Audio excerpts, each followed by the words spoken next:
అలంకరించినటువంటి పెద్దలందరికీ తర్వాత అందరికీ కూడా నమస్కారం.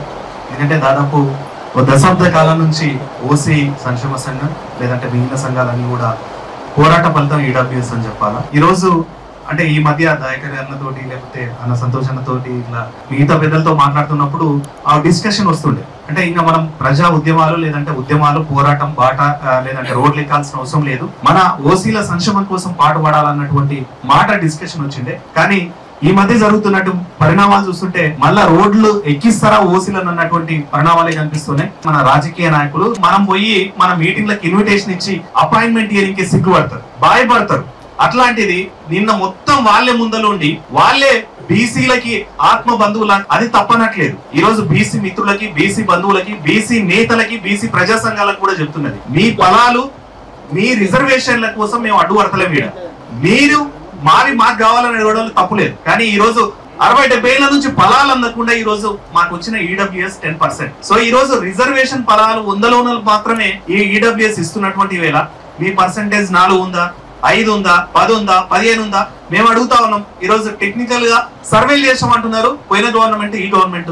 మరి ప్రజాక్షేత్రంలో పెడితే ఏమవుతుంది, అది ఎంత ఉందో అనేది తెలుస్తుంది కదా. పొద్దున్న లేస్తే ఓడు మైక్ పట్టుకొని మాట్లాడతాడు, అరే అన్ని కులాలకు అట్రాసిటీ ఉంటది, మమ్మల్ని తిరిగితే ఉండదా, వాడు మీరు ఇట్లా బతుకుతున్నారు అంటాడు. అంటే వాడు చివరికి డాక్టర్లు ఎంతమంది ఉన్నారు లేదనుకుంటే మెడికల్ షాప్లు ఎన్ని ఉన్నాయి అట్లాంటి స్టాటికల్ డాటా చెప్తాడు. మరి బుద్ధి ఉందా లేదా అని అడుగుతున్నాడు. ఈ రోజు ఓసీలను ఇష్టం ఉన్నట్లు ఎవడైనా ఏదైనా మాట్లాడొచ్చా అంటే పేరు పక్కన ఓసీ అన్నటువంటి పదం ఉంటే వాడు ఇష్టం ఉన్నట్టు మాట్లాడతాడంట. అది ఎవడిచ్చిండు, రాజ్యాంగం వానికి ఏమైనా ఇచ్చిందా, లేకపోతే అంబేద్కర్ రాసినటువంటి రాజ్యాంగం ఫలాన్ని కులానికి ఇట్టమని ఏడన్నా చెప్తుందా?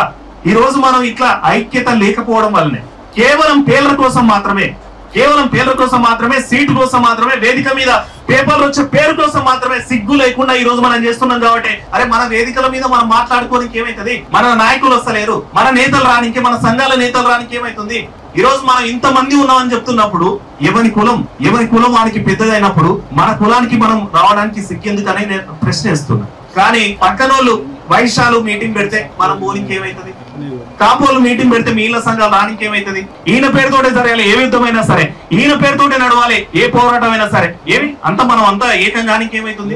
పక్కనోడు పలానోడు వాళ్ళు ఎంత ఉన్నాడు పిరిగడు మంది ఇట్లాంటి ఫోటోలు ఇట్లాంటి వేదికలు ఇట్లాంటి విజువల్స్ చూపించి వాళ్ళు ఎంత మంది ఉన్నారు వేదిక మీద, వాళ్ళు ఎంత మంది ఉన్నారు వేదిక మీద, లేకపోతే ఆడిటోరియంలో ఎంత మంది ఉన్నారు అన్నటువంటి ప్రశ్న ఇస్తారు. మీ ఏమైతే మీ కిరీటాలు కింద పడతాయా వచ్చి మద్దతు చెప్పని? ఇంకే ఈ రోజు మనం చూస్తున్నాం పొద్దున లేస్తే వాళ్ళకి ఎందుకు ఇవ్వాలి 4% ఉన్నారు 10% అంటారు. లేవన్నా మనం ఓసీలు లేవా, ఎక్కువ మంది లేవా? ఈ రోజు వాళ్ళని మనం ప్రశ్నిస్తలేం. సో మిత్రులారా ఈ రోజు కూడా ఓసీలు అందరూ మళ్ళీ ఏకం కావాల్సినటువంటి అవసరం ఉంది, ప్రజా పోరాటాలు చేయాల్సినటువంటి అవసరం ఉంటుంది. లేదంటే రేపటి నాడు మన పిల్లల చివరన ఓసీ అని పెట్టుకోవాలంటే కూడా భయపడాల్సినటువంటి పరిస్థితి వస్తుంది.